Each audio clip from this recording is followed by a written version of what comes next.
Right. So, we're mostly an audience of women, but tonight we probably are related to or have some man in our life, whether it's our fathers or our uncles or our husbands or boyfriends or just friends. So I'd like to share with you some of the information about prostatic health today. And I've called this Secret Men's Business. This is a little bit about me. I'm actually a veterinary surgeon, and I graduated through the Australian Institute of Applied Science at Stones Corner, and so I'm now a naturopath. And I finally got the advanced diploma of remedial massage that has been sitting waiting for my logbook for the college to give to me, but yes, it's all there now. I have a particular interest in herbal medicine, and I do use a lot of Chinese herbal medicine ingredients separately and as formula. So I do a lot of mixed things, which I think means I'm very integrative. And so that's really the buzzword nowadays for holistic medicine. I think what's happened with the word holistic is a lot of the general public don't know what that word means, and they think holistic equals homeopathy equals water, and there's been so much with quackbusters saying that homeopathy doesn't work, so they kind of write off the whole alternative holistic complementary naturopath. So we're out there on today's YouTube to clear that misconception up. So the whole terminology of holistic, really it just means we're using natural medicines for the whole patient, to look at the whole patient and balance that individual. Right, what is the prostate? So the prostate is actually a very small walnut-sized gland that sits near the bladder, where it actually has a urethral tube going through, which is the duct that allows the urine to go outwards towards the penis. So it does have a function, and it secretes fluid, nourishes and protects the sperm. So the sperm actually go through a process of maturation when they're being manufactured in the testes, and the male testes has to sit outside the body, not inside the body, compared to the female that has ovaries inside. And the reason that they do that is to help them with production and maturation. So the testes actually has to be 3 degrees cooler than the body core.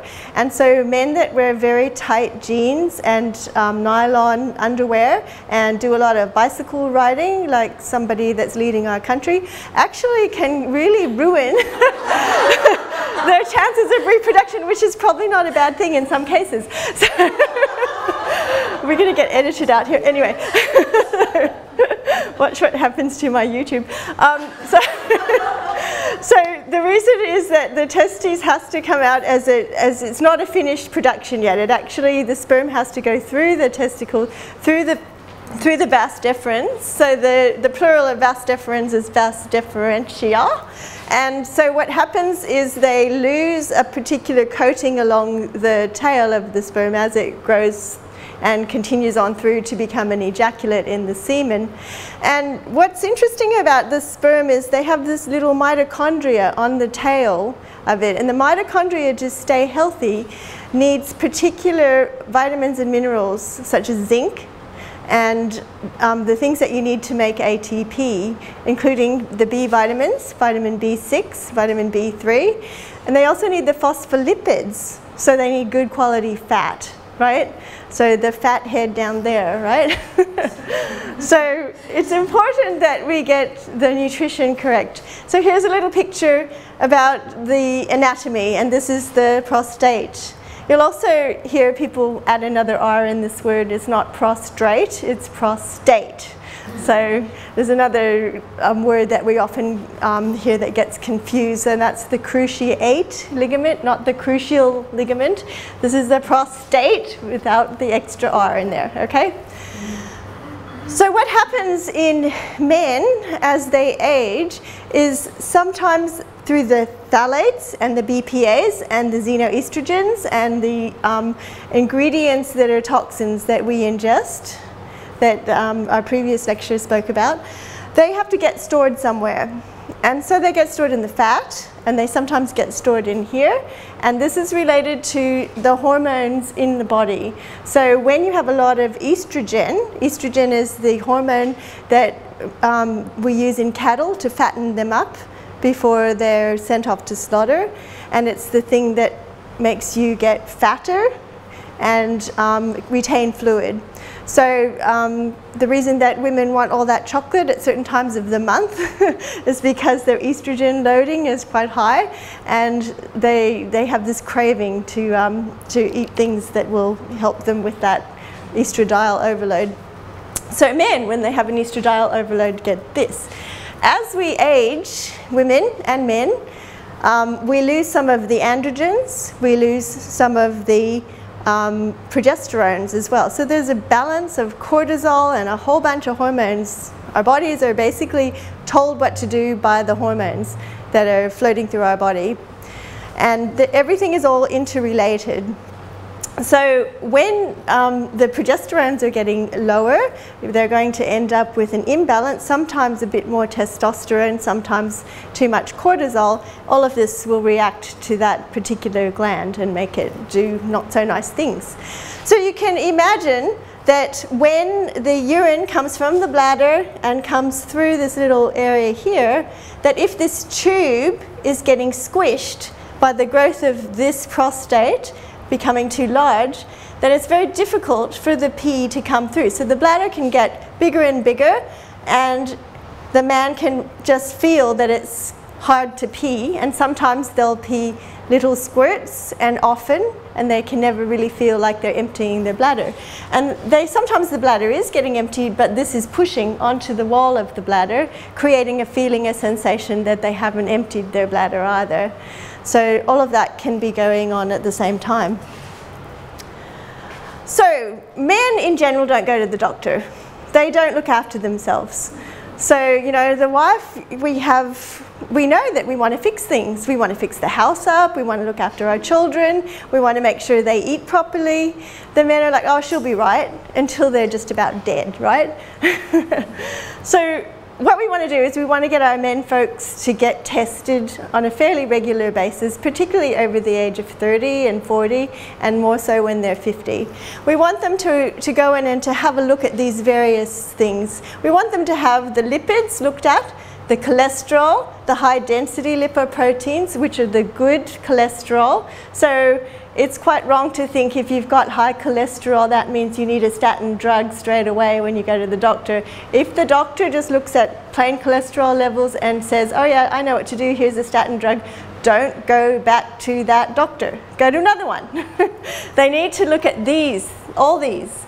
The high density lipoproteins and the low density and the very low density lipoproteins. So the high density one is the good one. So this takes away the bad cholesterol in through your liver, and then you make really lovely things called hormones with that one. So if you don't have enough cholesterol in your diet and in your body, then you can't make your vitamin D3. And vitamin D3, as we were just listening to in our previous lecture, is really important for hormonal balance and for your bone density and for everything else to work. In fact, it's the autoimmune regulator. If you have the signs of a cold coming on, then if you take high levels of vitamin D3, such as 100,000 international units once or twice that day, not forever, just that day, you can knock that little sucker virus out of your body. And I've done it myself when I was traveling through Boston. So, you know, just remember these things are really important. The next thing that you want your doctor to look at, if you're a man in particular, is your testosterone levels and your TSH and your T3 and T4 and your thyroid autoantiglobulin levels. Hypothyroidism is an epidemic. Some of it might be related to the gluten. We have other factors as well. All these xenoestrogens that are BPAs and phthalates, they're all affecting our hormone levels. They're affecting the men's hormone levels as well. So if you've got a husband that is a couch potato and he's not helping around the house and he's grumpy and he's a bit abusive, it might actually be a problem that can be dealt with rather than going and getting a new husband. Although you could probably do that as well.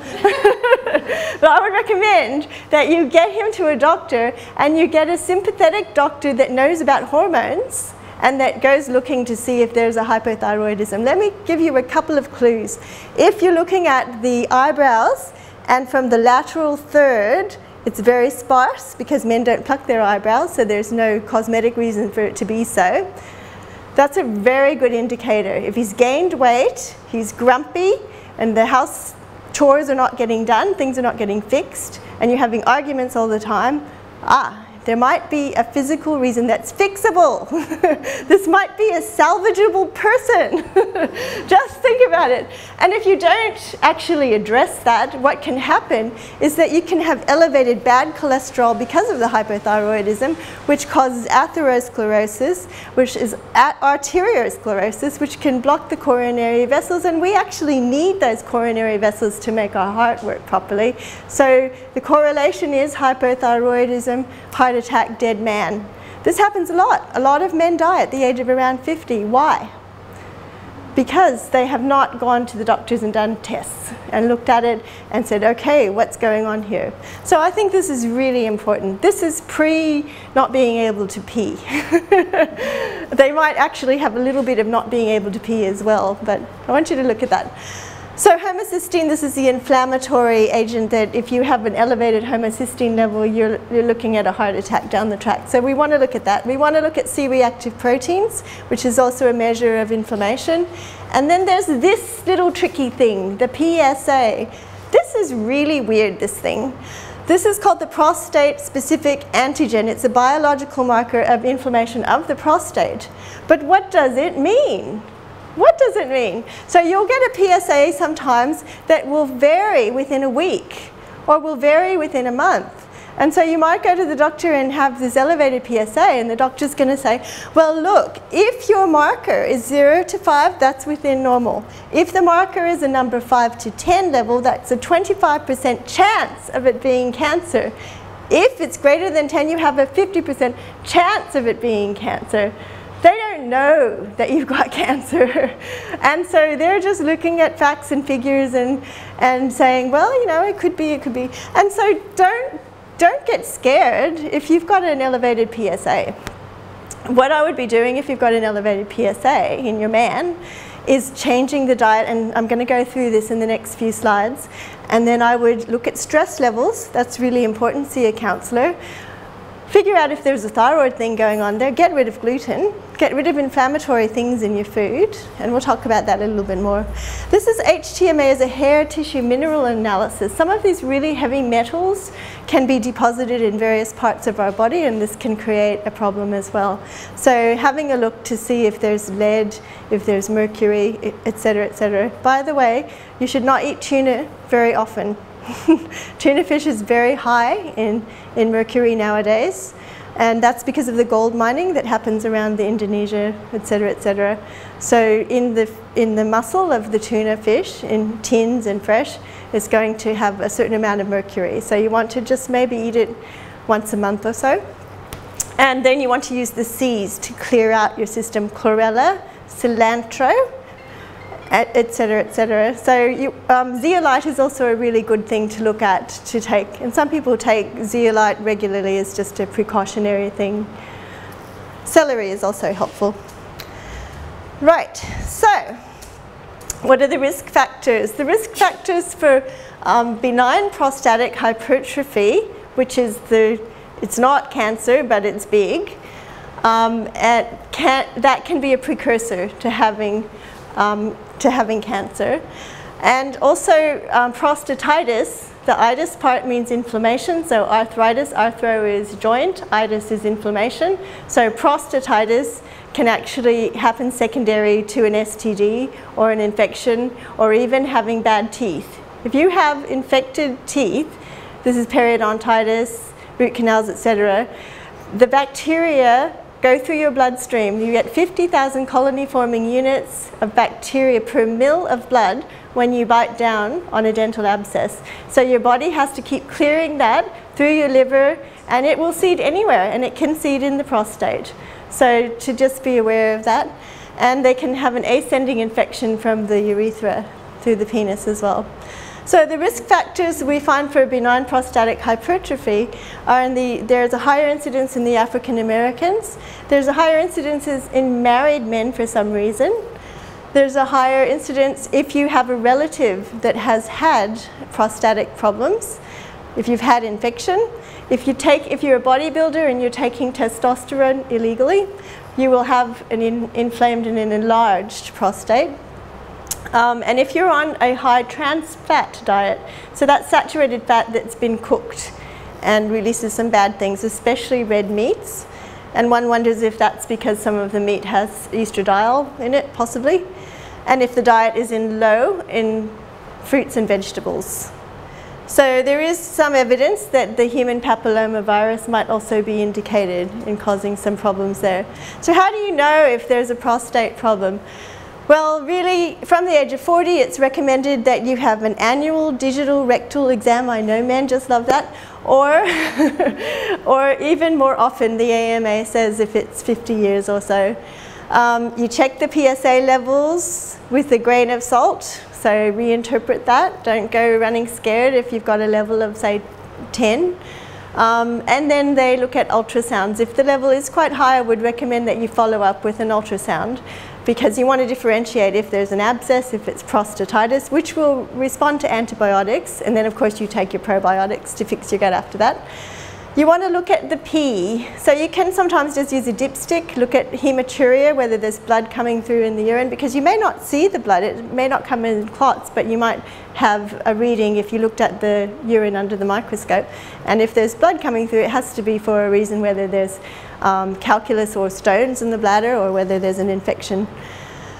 So what do? We look at things that might be useful to bring that prostate down. And I just really love this picture because it's like the law of signatures. So remember how that was like a round little organ that had like the urethra coming through it? I just thought this was quite interesting. So in Bioceuticals' latest magazine, they had an article about how eating pomegranates reduce the PSA levels in men.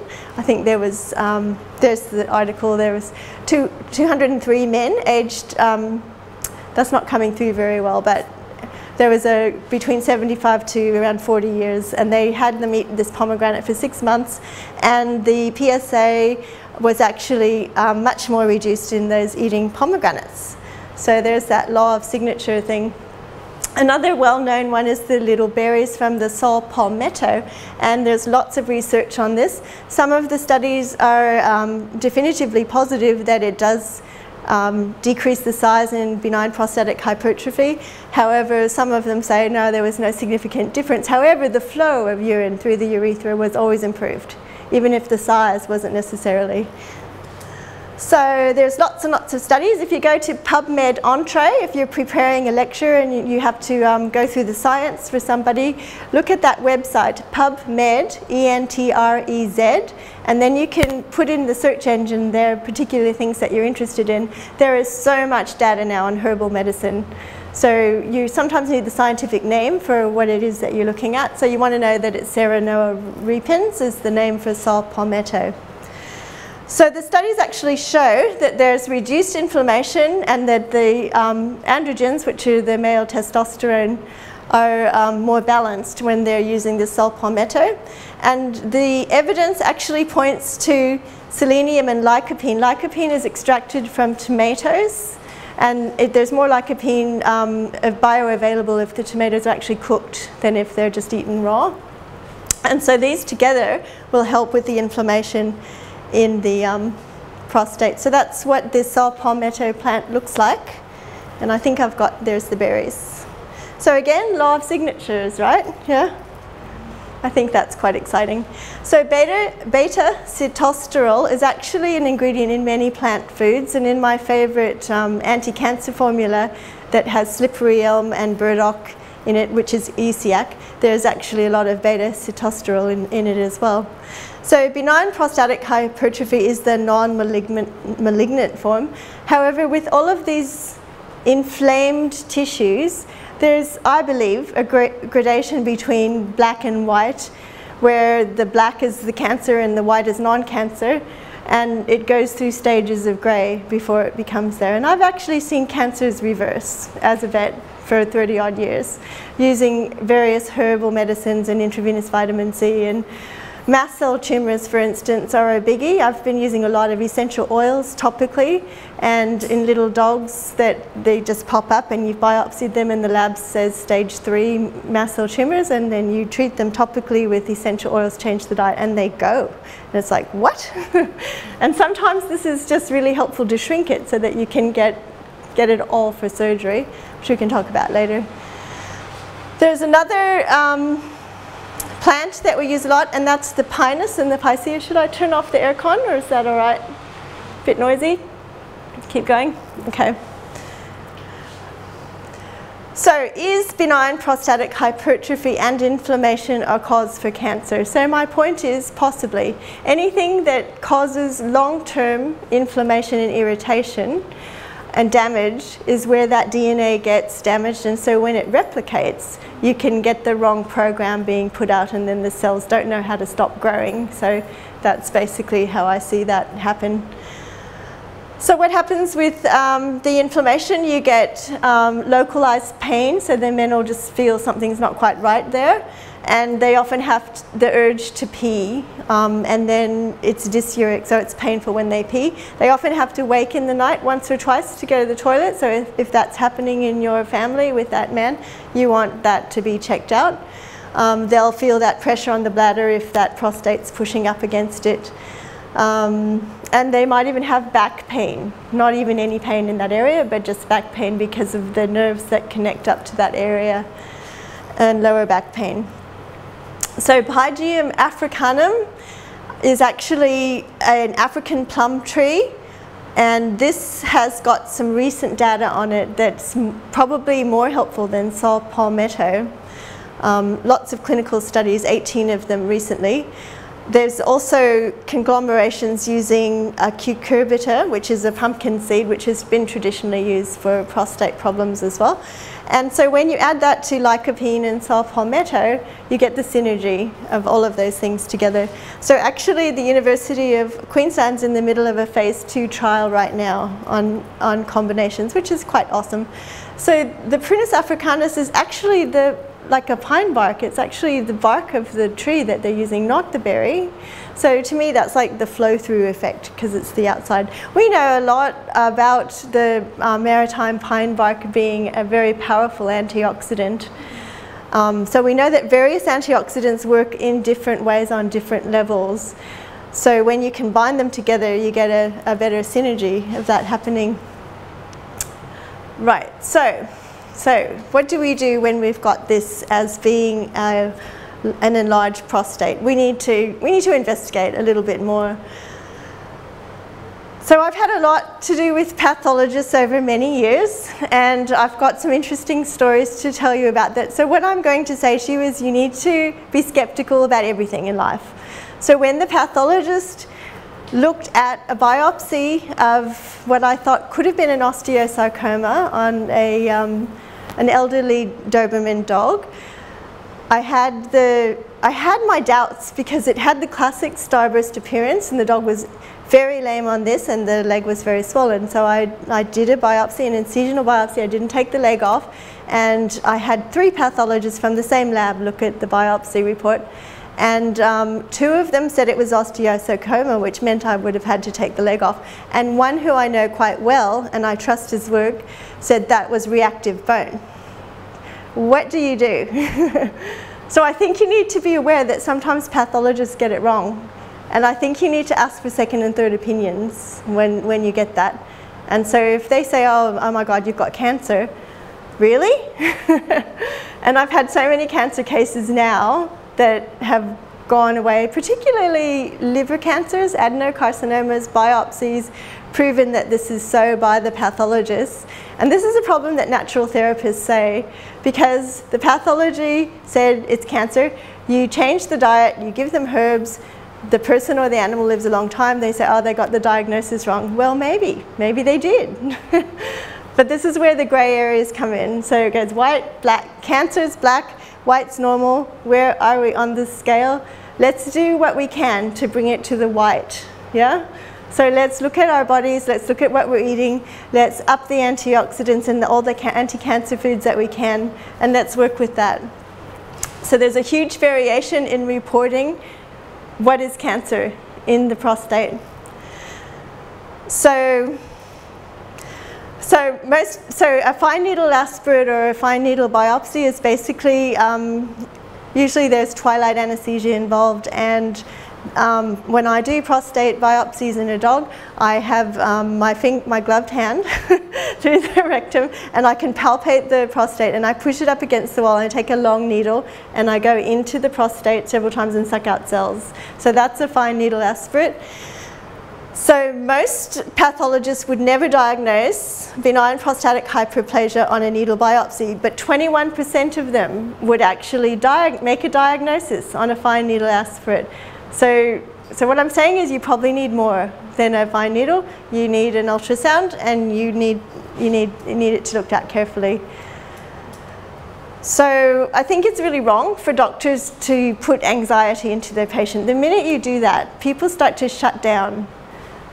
And so we've got to be careful about how we word things as a naturopath as well. The thing about prostate cancer, even if it is that more men die with it than because of it.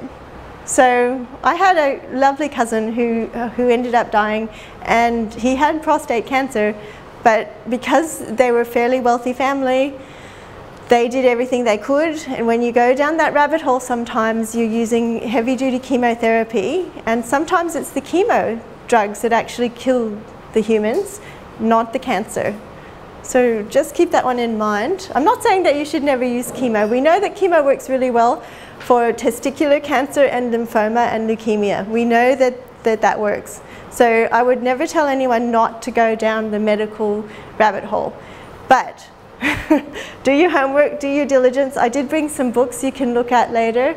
And if you do need to show things to your doctor, to work with your doctor, I think that there's a lot of science now behind herbal medicine and nutritional medicine. If you go to John Bowick, B-O-I-K, just Google that name, and on Omnipress I think you can download his book through the internet, and it's free more or less. He just asks for a donation. I think it was his PhD. He was working on nutritional medicine for cancer about 10 years ago. So work with your doctors, but treat yourself. It's your body, it's not the doctor's body. So you have to have a vested interest in looking after your loved one and yourself. So what we know about prostatic cancer is it doubles in size. So if it starts off really small, it doesn't go pshung overnight. It takes 6 years to double in size. So if it starts off really small, it'll take 6 years to get that big, another 6 years to get that big. So the body's fighting it all the time, because if it was a really horrible cancer, you'd know about it in 6 to 8 weeks. So the body is actually doing something for that man already. We know that most breast cancers actually take 3 years to double. So it's not like a bang huge thing either with them. So you've probably got time if you have a diagnosis of prostatic cancer or breast cancer. So what are the odds? How do you manage it? So traditionally it's been surgical removal of the prostate. So think about it. How do you get there to take it out? It's not an easy surgery. My father actually had his prostate out, and he nearly died. So my daughter was a baby, so it was 30 odd years ago. And he was, so I won't mention which hospital it was, but I flew down from Gladstone to the hospital and visited him there, and they called me. They said, you know, we're not sure that he's going to make it, so you better come. So if you do the traditional surgery, and I don't think they do it that way much anymore, you can lose a lot of blood. So he had lots of transfusions, and he was on a drip. When I came in, I could see that he had some edema. So I think they overhydrated him. And so that can happen in a hospital situation. My husband's a doctor, I'm a vet. So I immediately looked at him and said, where's his fluid chart? Has he been overhydrated? He's on a ventilation machine at that time. And of course, immediately everything got fixed. So it helps to be your friend, your patient, your family's advocate in the hospital system, is what I'm saying. Don't just let it go by the way. Don't just have that white coat fear, because they're just humans and they're all overworked, and the hospitals are underfunded, and all the doctors are on strike, I hear soon, from the hospital. Did you see that on the news? They're all having a meeting and unifying them. Anyway, so be nice. What I used to do when my mother was in hospital a lot over the last 8 years is I would bring chocolate to the nurses and flowers. And thank you so much for looking after Mum, knowing they're not doing the right thing. But if you're nice to them and you're not so threatening, things will probably go your way a little bit better. So just bear that in mind. So what are some of the reasons that we have cancer anywhere in our body? This is a biggie: benzoyl pyrene and acrylamides. Benzoyl pyrenes are when you cook the meat till it goes black. So the men that like to do barbecues and they get the prostate cancer, just make sure yes, make sure they don't overcook it. What are some of the drugs that they use? They use this drug called tadalafil. It's also Cialis, so it's related to those little blue pills apparently that are Viagra.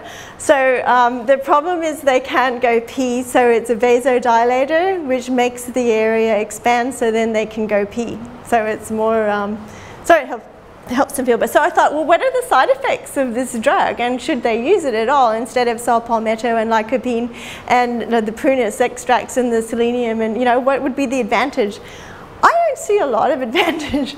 So get medical help if you have hives or swelling of your face and tongue, if you're dizzy or nauseated, if you have pain or numbness, or so if you're having primary heart problems, it's actually not a good thing.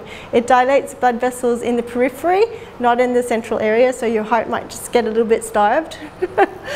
So anyway, I just thought that was interesting. Or if you have ringing in your ears, so yeah, tinnitus. So there's a new type of surgery which I thought was really interesting. Since around 2005, Professor Peter Royce in Melbourne University started it. It's called high intensity focused ultrasound. So what they actually do is they put a probe through the rectum and they have lots of water flushing so that the rectum doesn't get overheated, and they put the transducer thing so that it cooks the prostate. So it kills the prostate that way without actually invasive surgery. I thought that was pretty cool. So if you know somebody that, look at that. Focal. Focal. So it's called targeted focal therapy. There's also transurethral microsurgery now, where they actually put a very fine sort of microscope in through the urethra, and then they operate through there.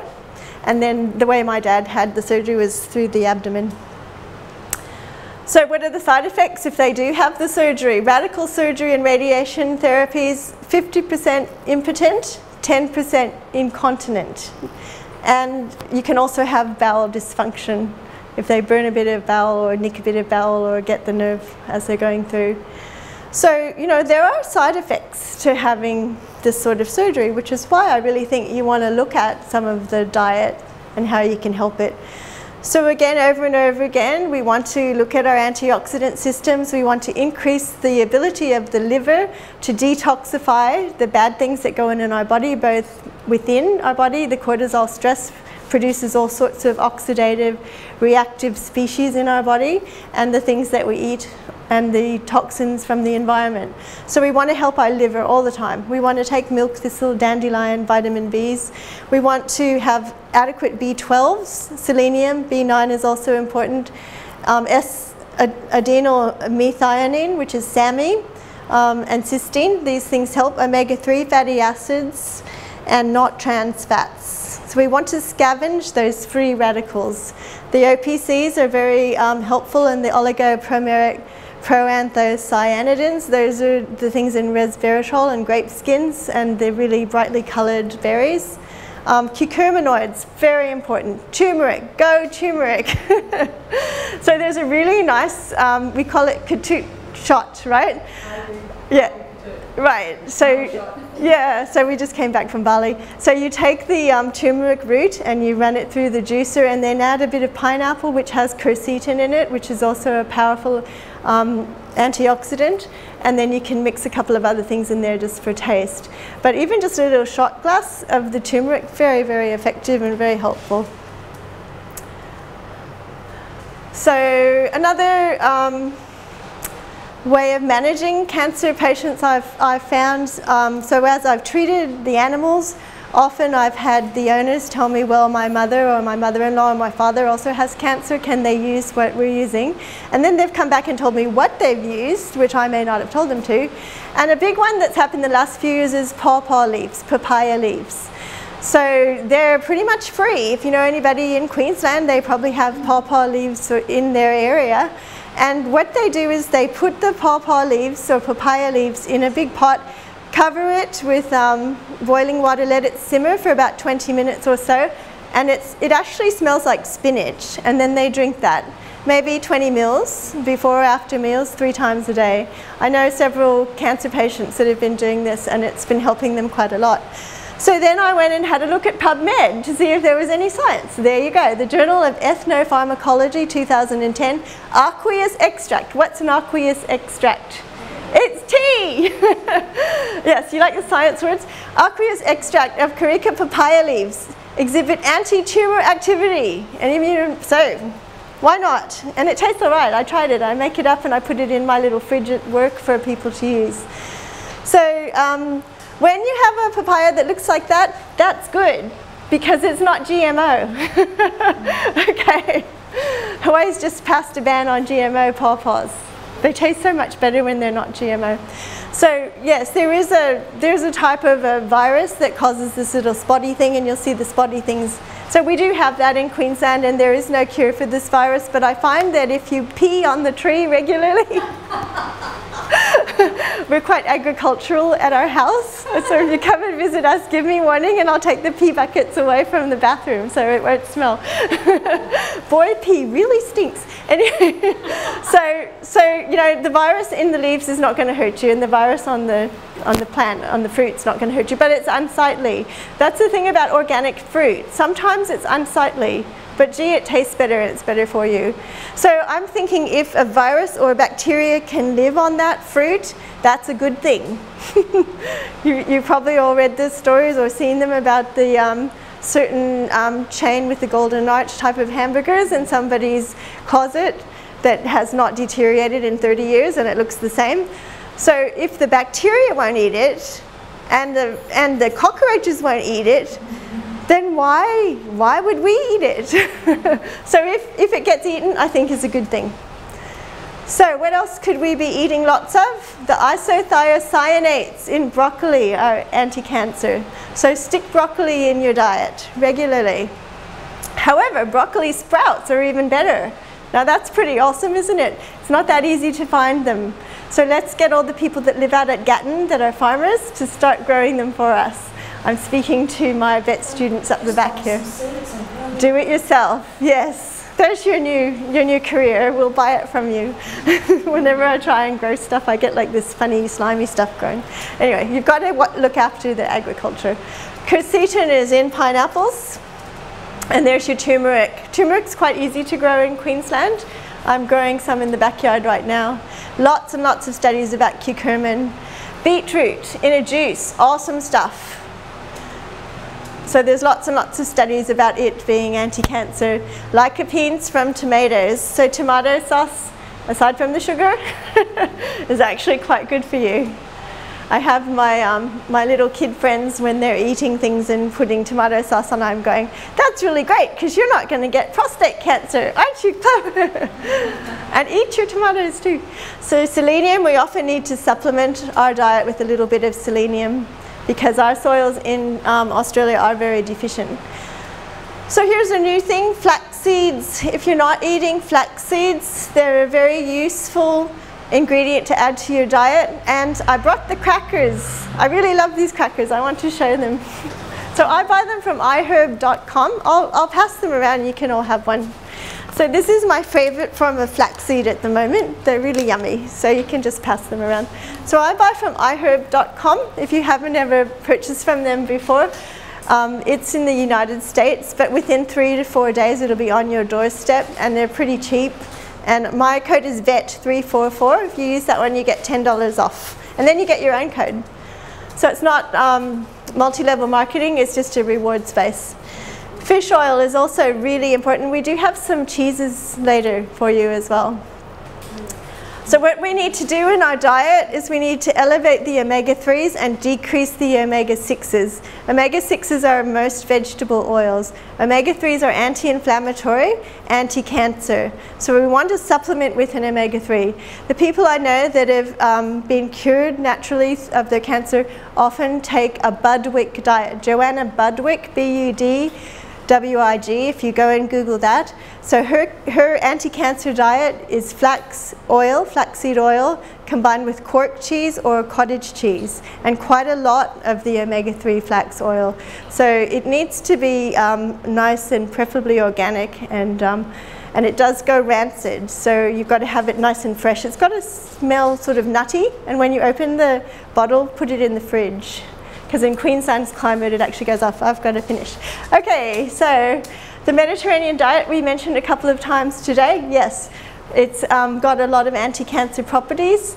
And also, avocado has an ingredient that's also helpful. And making like a berry smoothie once a day or so can be very anti-cancer too, because of the free radicals. Green tea extract has some anti-cancer properties too, and you can actually buy matcha green tea or the extract of. And vitamin B17 is in almonds and in apricot seeds. Now in Queensland it's actually illegal to have B17. However, if you go to the Chinese supermarkets, you'll find sweet almond kernel or mountain almond, and sometimes it's even called apricot seed.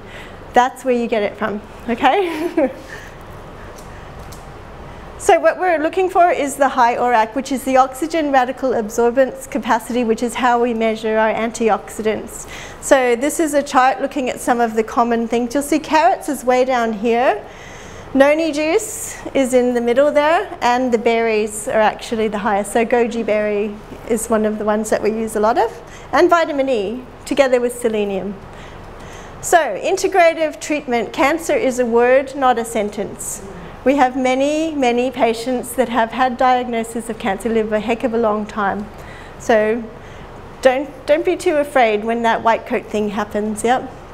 So what we know is if you can get to that tumor and accessibly and remove it, it's a lot easier for the body to fight any residual bits of cancer if you don't have a big clump to deal with. So I'm a surgeon and I like to chop out cancer. So other people will disagree with me, but I think the body is going to find it a heck of a lot easier if it doesn't have to mop up a lot of dead cells. And that's what happens in the middle of the cancer. It outstrips its blood supply, and then you've got this mess of poo in the middle that your body has to deal with. So I like to remove it if it's possible. Then you can use these other methods: Budwig diet, raw diets, Gerson diet, and really pescatarian. Ian Goller runs a retreat in Melbourne, and this is where you learn to eat the right sorts of foods to be anti-cancer. It's mostly Budwig. He also recommends coffee enemas and various supplements, herbal therapies, and exercise we mentioned before. One of my favorite supplements is Nurse Serene Case's supplement, and it's called Elaine. If you're buying it from MediHerb as a naturopath, you need to order the one that has combination after it, otherwise you'll just get sheep sorrel.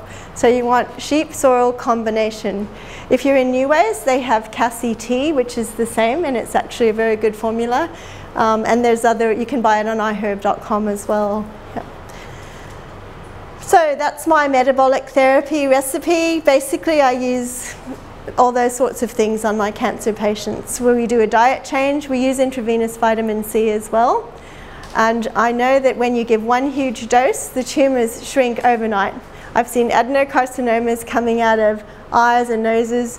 We give them one hit, the next day and the day after, it's 50% that size. So and I have a lecture on intravenous vitamin C, which I'm not going to give you tonight, because I'm finished, right? So that's it. Thank you very much. You're welcome.